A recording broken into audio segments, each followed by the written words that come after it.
शुक्रिया मोहतरम चेयरमैन साहब, आपने मुझे बोलने का मौका दिया। मैं Jammu Kashmir reservation amendment bill और Jammu Kashmir reorganisation amendment bill की मुखालिफत में खड़ा हूं सर। ये दोनों बिल हमारे आइन के खिलाफ हैं और दूसरा जो बिल है sir Jammu Kashmir reorganisation amendment bill, ये ना सिर्फ हमारे आइन के खिलाफ है बल्कि रिप्रेजेंटेशन ऑफ पीपल एक्ट 1952 के भी खिलाफ है।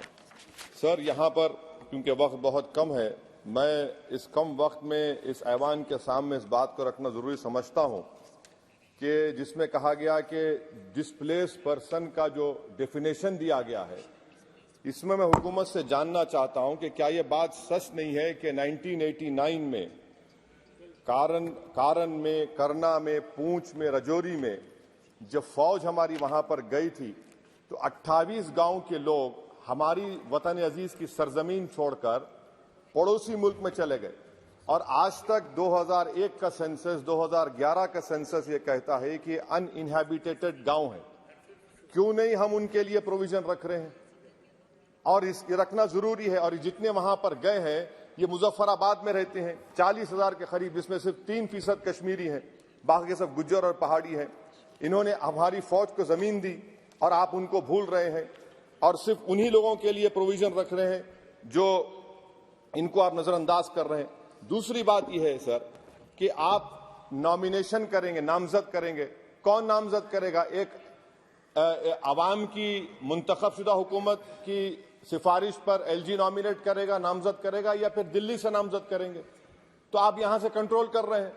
ये तो आइन के खिलाफ है। आप तो जमहूरियत को सबवर्ट कर रहे हैं। अवाम का जो मैंडेट है, फैसला सबवर्ट करने की कोशिश कर रहे हैं। और तीसरी बात सर, मैं ये जानना चाह रहा हूं कि आखिर क्या वजह है कि आप ये रिजर्वेशन क्यों करना चाह रहे हैं कश्मीरी पंडित के लिए? नाम तो लीजिए कश्मीरी पंडित का आप। और अगर आप ये करना चाह रहे हैं तो बताइए सिक्योरिटी थ्रेट कश्मीर में है या नहीं है? आप कहते हैं कि कोई सिक्योरिटी थ्रेट नहीं है। जब सिक्योरिटी थ्रेट नहीं है तो फिर आप नॉमिनेशन क्यों करना चाह रहे हैं? आखिर क्यों आप 370 निकालने के बाद वहां पर हर महीना पाकिस्तान से दहशतगर्द आकर श्रीनगर में गोली मारते हैं, राजौरी में मारते हैं, हर महीना 5-5 लोग मरते हैं, कैप्टन मरता है, हवलदार मरता है, लेफ्टिनेंट कर्नल मरता है, तो आपका कौन सा नॉर्मलसी रेस्टोर किया? कुछ रेस्टोर नहीं किया आप। लोग, हमारे सिपाही मर रहे हैं मगर आप बाजा बजा रहे हैं कि अमन हमने कायम कर दिया 370 को निकालकर। सर जम्मू के डोगरा लोगों का बहुत बड़ा नुकसान आपने कर दिया। 112 राइस मिल थे, अब सिर्फ 6 राइस मिल बचे हुए हैं। बताइए आपने कौन सा बड़ा तीर मार दिया 370 निकालकर? पूरा पंजाब से लोग आकर जम्मू को टेक ओवर कर रहे हैं। वहां का पॉलिटिकल इक्विलिब्रियम आपने डिस्टर्ब करके रख दिया।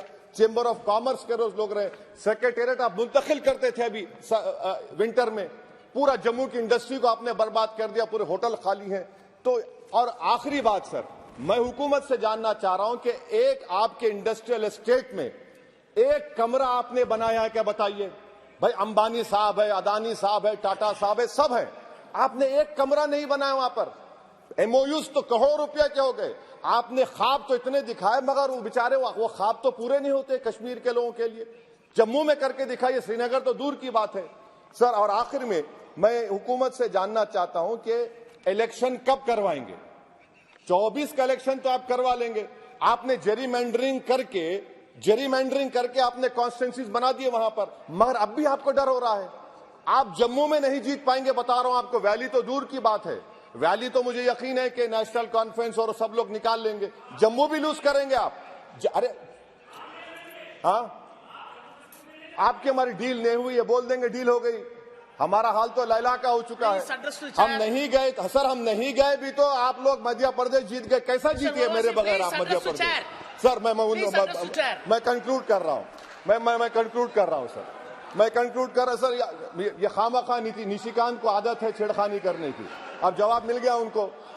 तो सर मैं हुकूमत से जानना चाह रहा हूं कि आप असेंबली के इंतखाबात कब करवाएंगे और आप क्यों लद्दाख में उनको सेफ्टी दे रहे हैं? आपने 370 निकाला क्यों?